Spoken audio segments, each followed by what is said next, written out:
Olá! Nossa entrevistada de hoje no nosso canal é Isabela Cortesão, que é nutricionista esportiva, e ela vai falar conosco sobre a formação profissional, como funciona o trabalho dela e principalmente quando a gente deve procurar um nutricionista, o que poderemos mudar em nossas vidas e o que poderemos manter para ter uma alimentação saudável, mas principalmente qualidade de vida.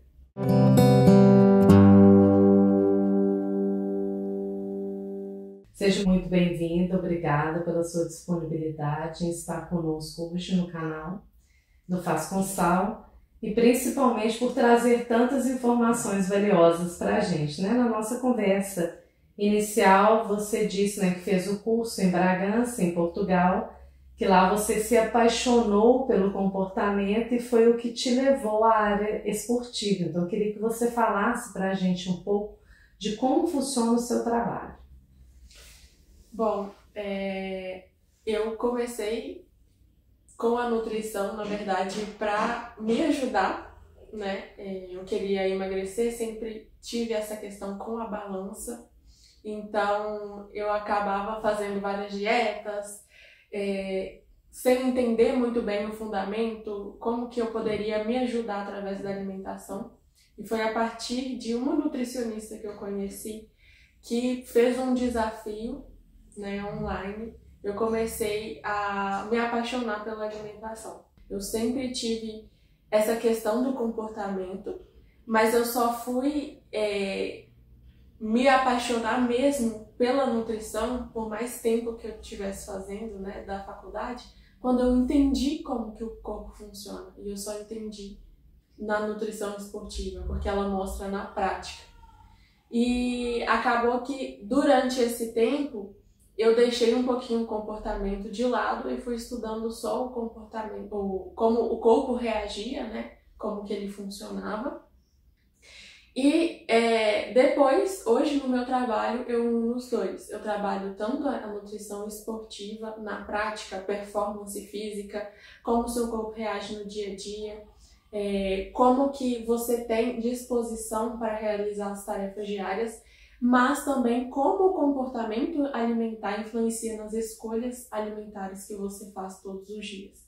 Entendi. Então esse é um ponto que a gente pode chegar para quem não é um esportista, né? Para quem não pratica esporte, no meu caso, por exemplo. Como você pode trabalhar o meu corpo? A gente pode trabalhar um pouco de musculatura, fortalecer aquela preparação para depois dos 60? O que você pode fazer por mim, por exemplo? Com certeza. Quando a gente fala sobre nutrição, a gente precisa entender tudo que você passa.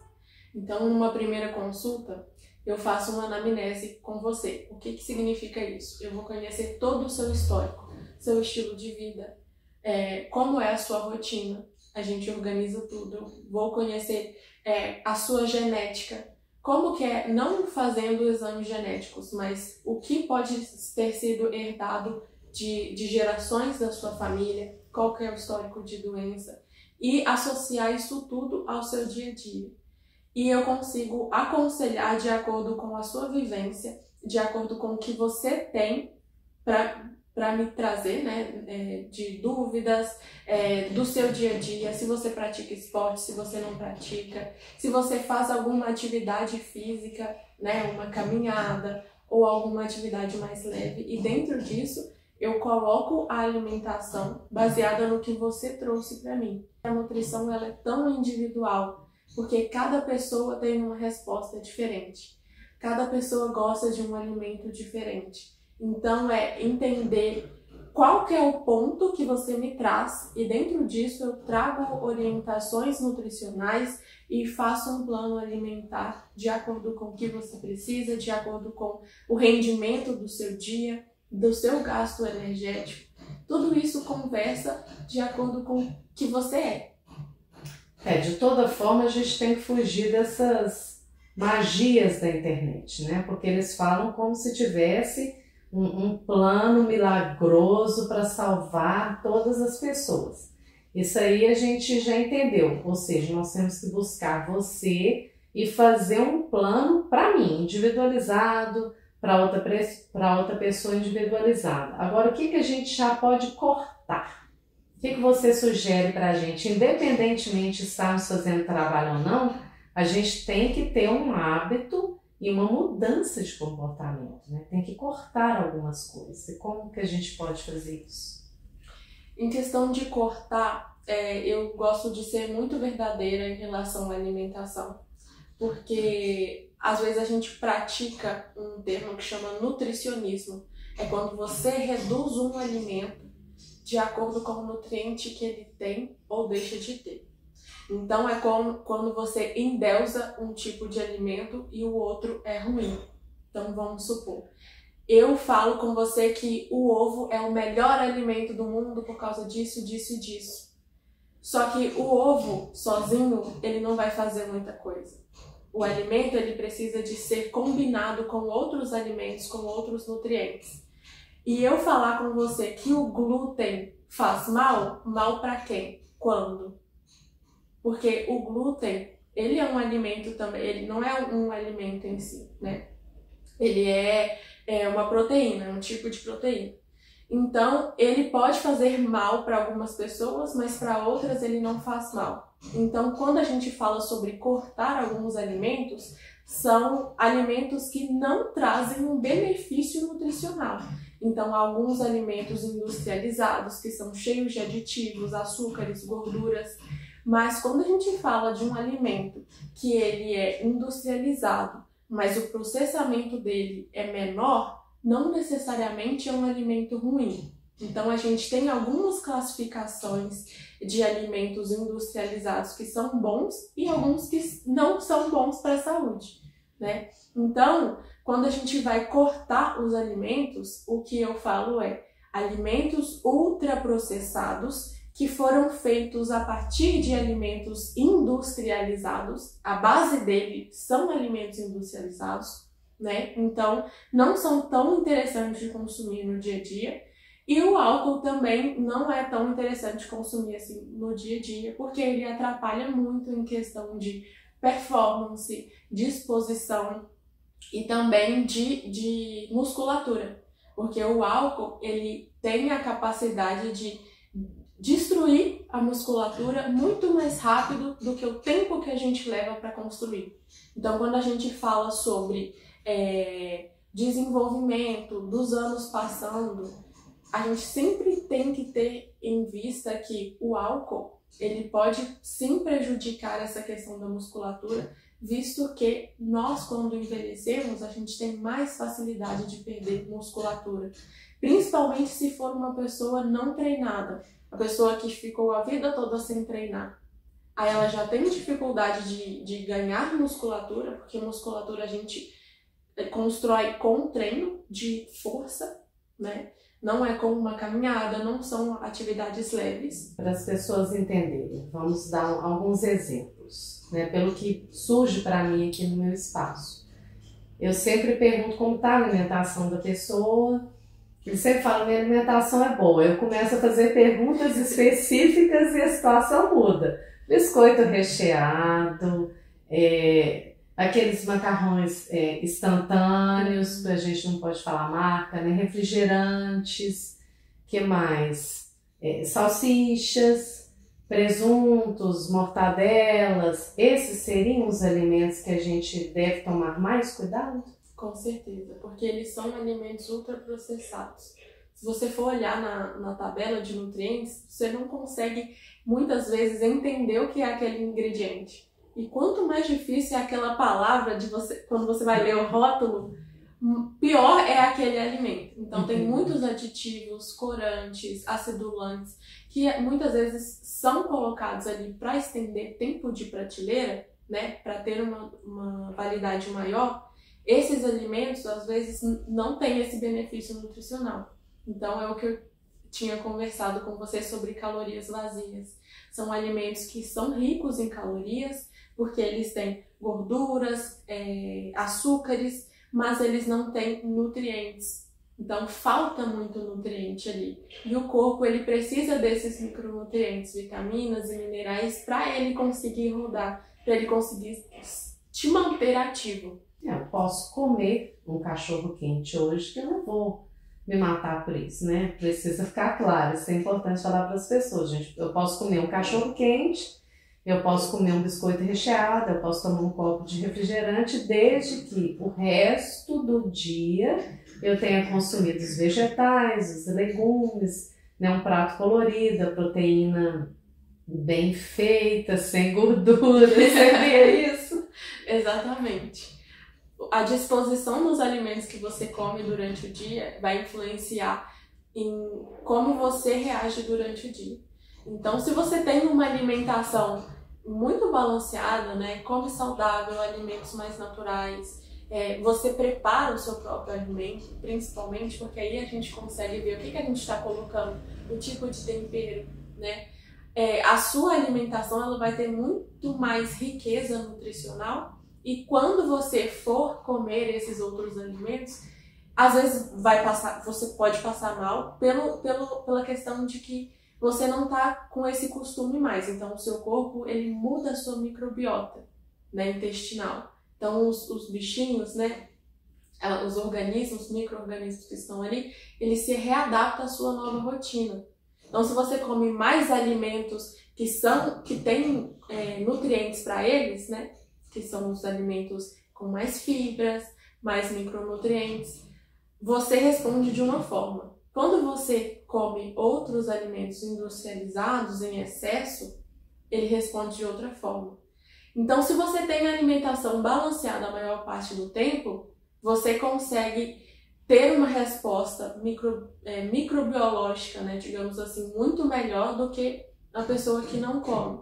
E aí, quando você come, ou você pode se sentir mal por esse excesso que você não está acostumado, ou você não vai ter uma mudança muito significativa, justamente porque o seu corpo reage ao que você faz na maior parte do tempo, e não no que você comeu naquele momento. Por isso que, às vezes, a gente não pode pensar, agora falando sobre nutrição comportamental, que quando você sai da dieta e você come um alimento que você acha que não deveria, por exemplo, uma pizza, você não pode se culpar e achar que você estragou tudo porque você comeu uma pizza.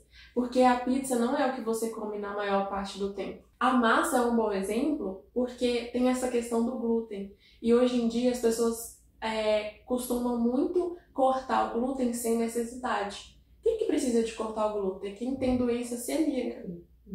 Então, se você não tem, você não precisa cortar. Agora, se você corta por vontade própria, porque você ouviu alguma pessoa falando que precisava cortar, às vezes você vai trazer para o seu corpo uma resistência. Aí, quando você for comer, você vai passar mal. Não porque você tem essa doença, mas porque você deixou de comer por muito tempo e o seu corpo, lembra da microbiota, ele reage diferente. Porque você deixou de trazer esse nutriente por muito tempo e ele não está mais acostumado. Entendi. Então, até voltar a sua microbiota... Por isso que eu falo que o nosso corpo é muito inteligente. É muito inteligente. E quanto à água, eu fiz uns estudos, né? Você falou do gasto compensar, né? Eu fiz alguns estudos que eles mostram a importância da água para o intestino, para o cérebro, para o coração, para o corpo como um todo, mas estou falando pontualmente e principalmente para a mente, né? Porque traz uma tranquilidade, mais concentração. Inclusive tem um estudo que fala inclusive que pode evitar quadros, obviamente início, né, de processos depressivos em idosos. Estou falando obviamente início, que a depressão é uma doença, que isso fique bem claro. E a sua opinião sobre a água, sobre essa importância da água para o nosso organismo? Água é vida. Ótimo. Começamos bem. O nosso corpo ele é formado por 70% água. Então, se a quantidade de água no nosso corpo é tão importante, é tão significativa, assim, a gente não pode negligenciar. E essa água, ela precisa fazer parte do nosso dia porque ela também trabalha com a disposição, ela trabalha com a nossa microbiota, para o funcionamento, né? Se a gente, por exemplo, se você fica muito tempo sem tomar água, você vai ficando desidratado. A desidratação pode trazer um quadro de delírio também. Já viu naqueles filmes que as pessoas ficam tão tempo sem tomar água e começam a ver, visualizar as coisas? É basicamente assim. Ela faz parte do funcionamento. A água, falando assim mais de bioquimicamente, ela faz parte de vários metabolismos do nosso corpo. Porque aí a gente tem aquelas trocas químicas, né, que vai transformando um átomo no outro, né? Então, sem a água, a gente não funciona por dentro. E se a gente não funciona por dentro, a gente não funciona por fora. Então, tomar água é muito importante porque a gente tem essa quantidade maior de água e por várias outras razões de saúde, para a gente não reutilizar, para a gente não reter. Porque quanto menos água a gente consome, pior fica o nosso intestino. E aí a gente fica reutilizando aquela água ali, reutilizando, a gente não consegue ir ao banheiro, fica constipada, né? E constipada não, obstipada. E quando a gente fica assim, isso interfere na nossa cognição. Por quê? Como eu falei, essa água ela vai trazer essa desidratação. E aí tem até um termo que as pessoas falam que a pessoa está enfesada, ela está muito nervosa. Porque justamente ela não conseguiu ir ao banheiro. Enfesada de fezes, né? Interessante. Então, aquela aquela falta da água ali, ela vai interferir no intestino, que vai interferir na sua racionalização, digamos assim. A gente costuma fazer uma continha básica que é de 35 a 50 ml de água por quilo de peso. Então, cada pessoa precisa de uma quantidade específica de água. Mas quando a gente fala de esporte, a água vem de uma forma diferente. Então, por exemplo, você tem uma rotina que você não pratica esportes muito intensos, então 35, 40 ml de água por quilo de peso já vai te ajudar, né? Então você vai multiplicar ali 35 pelo seu peso. Sim. E aí você vai saber a quantidade de água que você precisa consumir no dia. Mas quando a gente fala, por exemplo, de uma corrida, essa quantidade ela não é suficiente porque o seu desgaste físico é muito maior, a sua desidratação é muito maior. Quando a gente se desidrata, a gente perde também muitos nutrientes no suor, principalmente o sódio, né? Por isso que até o suor ele tem um gostinho mais salgado, é justamente por causa do sódio. Então, numa corrida, o que eu costumo aconselhar? A pessoa tomar a água, né, antes e ver o quanto ela consumiu, quanto ela bebeu de água dentro daquele trajeto e por causa daquela desidratação e o quanto ela vai vendo que ela está consumindo, ela vai saber o quanto ela precisa de tomar naquele esporte. É um pouco mais complexo do que falar que você precisa de tomar 35 a 50 ml de água por quilo de peso. Mas por isso que eu falo que a nutrição é tão individual. Porque eu preciso de entender qual que é o seu gasto, né, de energia, para eu ver quanto de água você precisa. Eu gosto de falar que a nutrição é para a vida, né? Então, você não procura um nutricionista quando você já tá ruim, né? Você procura ele quando você tá bem, porque assim você consegue trabalhar com a sua longevidade. Então, por exemplo, quando a gente fala sobre gerar uma vida, o que você come, o que os pais comem antes de gerar uma vida, influencia no desempenho do bebê, na formação do bebê, em como ele vai ser, né, quando ele for crescendo. Então, o que a gente costuma falar é que essa questão do planejamento, inclusive, né, é claro que nem sempre dá para planejar um bebê, às vezes vem no susto, mas falando nutricionalmente, 6 meses antes, tanto o pai quanto a mãe melhorarem a alimentação vai influenciar em como vai ser a saúde daquele bebê. sabe? Então a gente, olha só, pensando em quando procurar. Se a gente for falar de uma nova vida, 6 meses antes de gerar essa nova vida. E tem alguns casos que as crianças, elas não conseguem comer vários alimentos. Então tem a fase de introdução alimentar. Por isso a gente precisa de ofertar os alimentos várias vezes. Tem alguns estudos que mostram que é interessante a gente ofertar pelo menos 21 vezes o mesmo alimento para aquela criança, para realmente ver se ela gosta ou não. Mas o que a gente faz? Ela não gostou, e para de dar. Mas às vezes testar mais uma vez é importante para ela entender o sabor. Porque o que a gente come é diferente de o que uma criança vai comer, que um bebê vai comer. Então, isso vai influenciar em como ele vai ser lá na frente.